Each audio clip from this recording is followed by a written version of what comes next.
Libertópolis presenta a Jorge Jacobs en Libertópolis, el valor de la verdad. Hola, en esta ocasión quiero leerles mi artículo que publiqué en el diario Prensa Libre el viernes 14 de agosto. El artículo trata sobre la carrera de las vacunas que se están desarrollando para poder combatir el SARS-CoV-2. El artículo se denomina La Gran Carrera de las Vacunas y dice así: la gran carrera de las vacunas contra el COVID-19 se calentó esta semana con el anuncio de Vladimir Putin de la autorización de la Sputnik V. ¿Será V de Vladimir o será V de vaccina? Considero que estamos ante uno de los esfuerzos científicos más impresionantes de la historia. Cientos de equipos de científicos, universidades, empresas y gobiernos enfocados en encontrar la vacuna que pueda librar a la humanidad de la amenaza del SARS-CoV-2.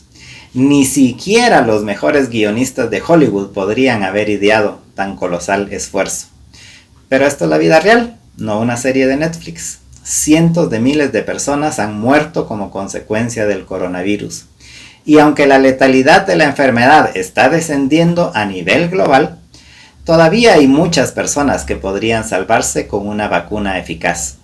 De allí la importancia de esta gran carrera. Y es una carrera que no sería ni remotamente posible de no ser por los esfuerzos de otros cientos de miles de científicos y empresarios visionarios que durante las últimas décadas han avanzado la tecnología hasta el punto en que nos encontramos actualmente. Para quienes tenemos algún interés por la ciencia y la tecnología, es realmente impresionante ver cómo han avanzado los diferentes proyectos en el camino hacia la autorización. Hasta el miércoles se conocían por lo menos 176 proyectos de vacunas. Hay más de 135 en estudios preclínicos. Hay 20 que ya están en la fase 1, que es donde se prueba su seguridad y la dosis óptima. Hay 11 que ya están en la fase 2, que es donde se hacen pruebas más amplias de seguridad.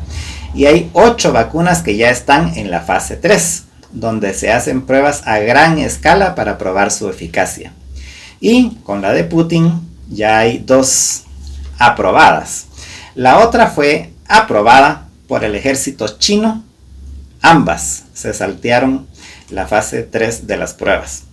Considero que el anuncio de Putin es más mediático que otra cosa, para fugarse del resto de desarrolladores de vacunas. Como Putin puede hacer lo que quiera constitucionalmente en Rusia, pues la declaró autorizada sin pasar por un proceso científico de autorización. En ambos casos, la vacuna de Putin y la de Xi dicen que van a continuar las pruebas de la fase 3. Pero fuera de los cantos de sirena de los políticos, el esfuerzo científico y empresarial es gigantesco. Al ser tantos los equipos que están buscando una solución, han tomado caminos distintos para llegar a la meta. Entre ellos se pueden contar varios tipos de vacunas. Están las vacunas genéticas, que utilizan uno o más de los propios genes del virus para provocar una respuesta inmune. La vacuna de la empresa Moderna entra en esta categoría. Luego están las vacunas de vectores virales, que utilizan un virus para introducir genes del coronavirus en las células y provocar una respuesta inmunitaria. La vacuna de AstraZeneca y la Universidad de Oxford entra en esta categoría, así como la de Putin y la del ejército chino. Están también las vacunas a base de proteínas, que utilizan una proteína o un fragmento de proteína del coronavirus para provocar la respuesta inmune. Entre estas, la más famosa es la de la empresa Novavax, que entra en la fase 3 en octubre. Luego están las vacunas de virus completo, que utilizan una versión debilitada o inactiva del coronavirus para generar la respuesta inmune. En esta categoría entran varias de las que están desarrollando en China e India, 3 de las cuales ya están en la fase 3. Por último, están las vacunas reutilizadas. Estas son vacunas que ya están en uso para otras enfermedades, pero que también podrían proteger contra el COVID-19.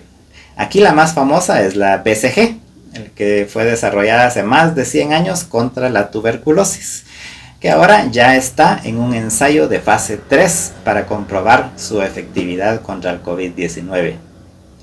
Vivimos en tiempos interesantes.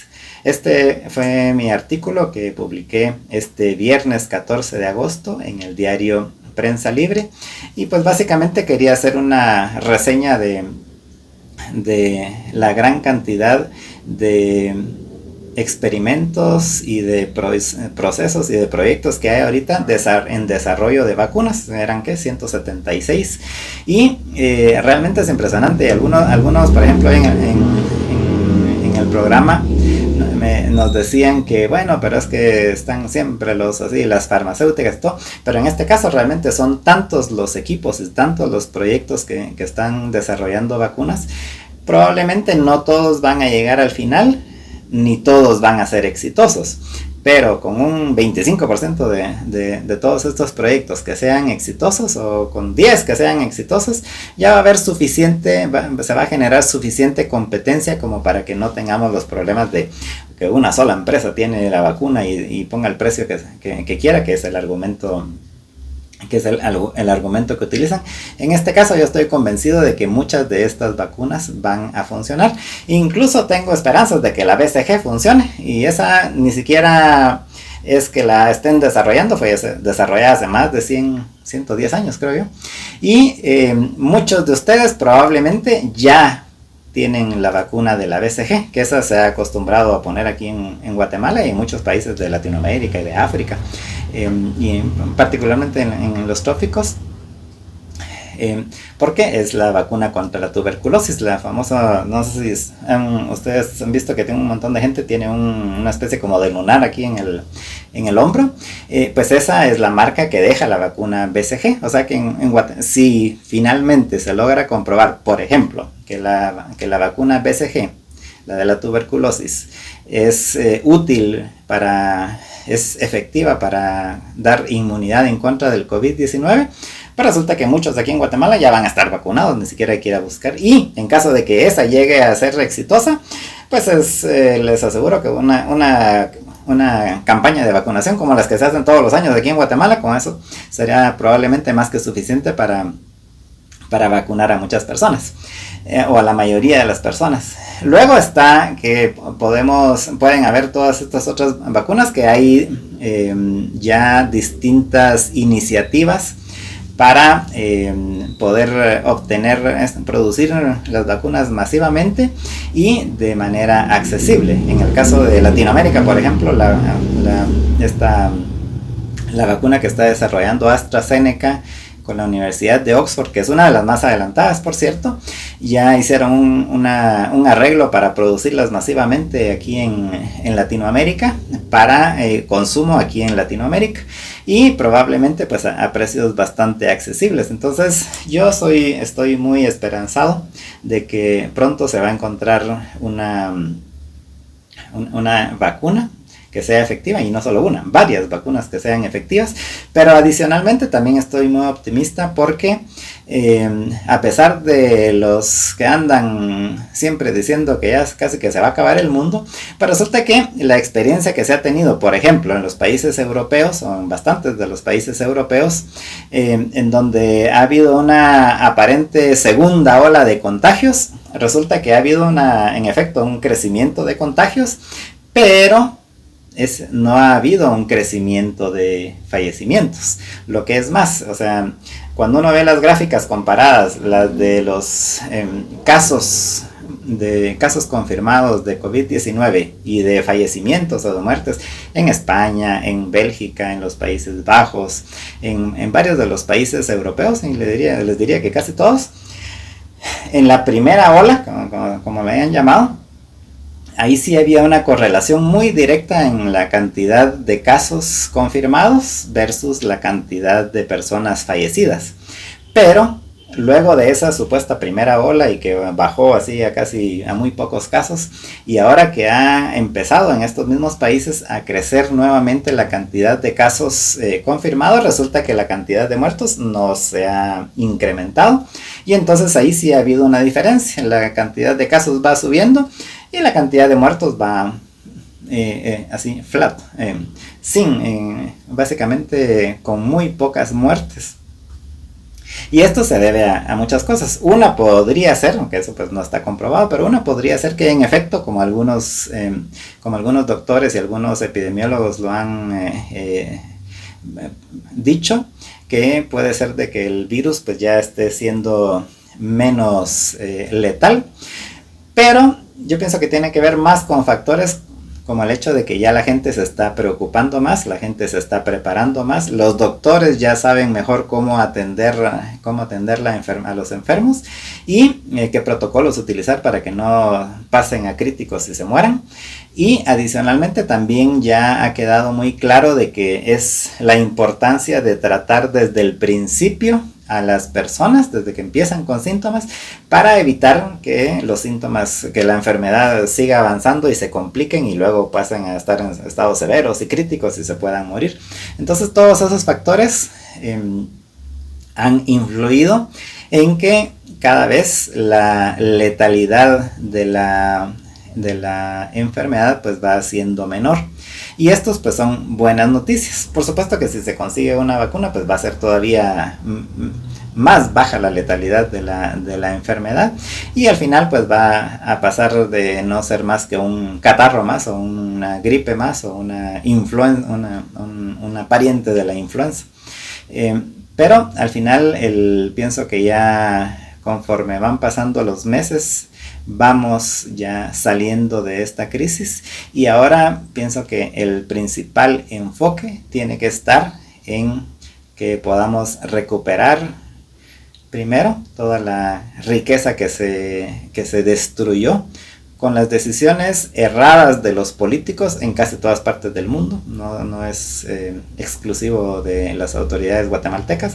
Lamentablemente en buena parte del mundo los políticos se dejaron llevar o quizás lo que querían era aprovechar precisamente la crisis utilizando la frase famosa aquella de que no hay que desaprovechar ninguna crisis y lo que querían era obtener dinero, obtener más poder.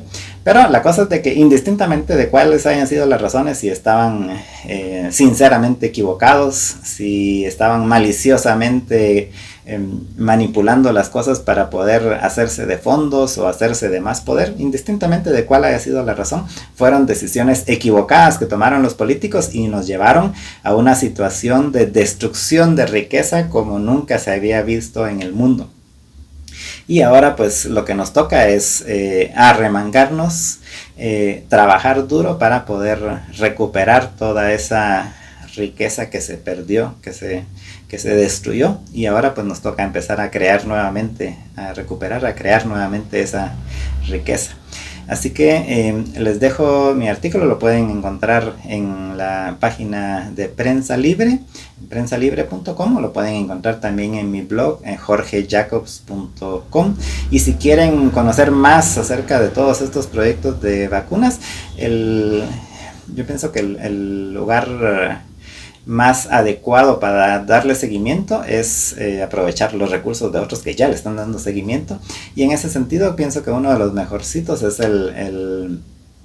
un proyecto del New York Times que se llama así precisamente New York Times Vaccine Tracker, y que ellos están todos los días actualizando la información y poniéndola de manera que sea entendible por nosotros los legos. Así que si quieren ustedes estar más al tanto de esta, que como dije en mi artículo, considero que es una labor titánica de muchos equipos de científicos, empresarios y universidades y gobiernos que están en este proceso de desarrollo de los distintos productos de vacunas.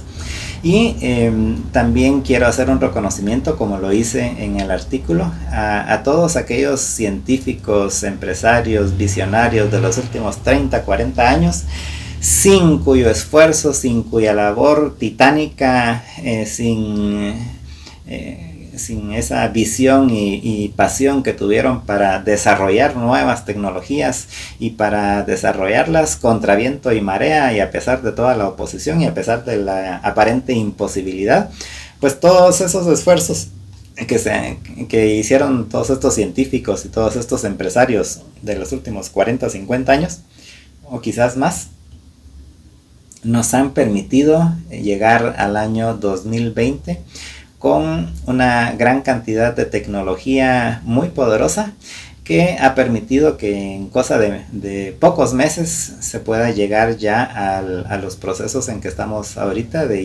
Varias de estas medicinas están ya en la fase final, en la tercera fase, en la fase 3 de las pruebas, y pues esperamos que ya en algunos meses puedan pasar esa prueba y ya ser autorizadas para su venta y producción.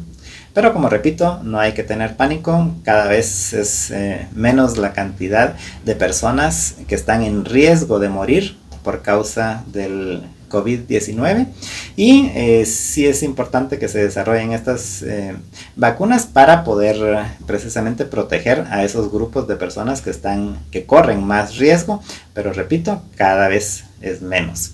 Les deseo que pasen un muy feliz fin de semana y seguimos en contacto y los esperamos siempre en los programas de Libertópolis, donde estoy yo junto con Marta Yolanda Díaz Durán todos los días entre semana de 12 a 2 de la tarde, hora de Guatemala. Pasen un muy feliz fin de semana. Sigue en sintonía de Libertópolis. El valor de la verdad.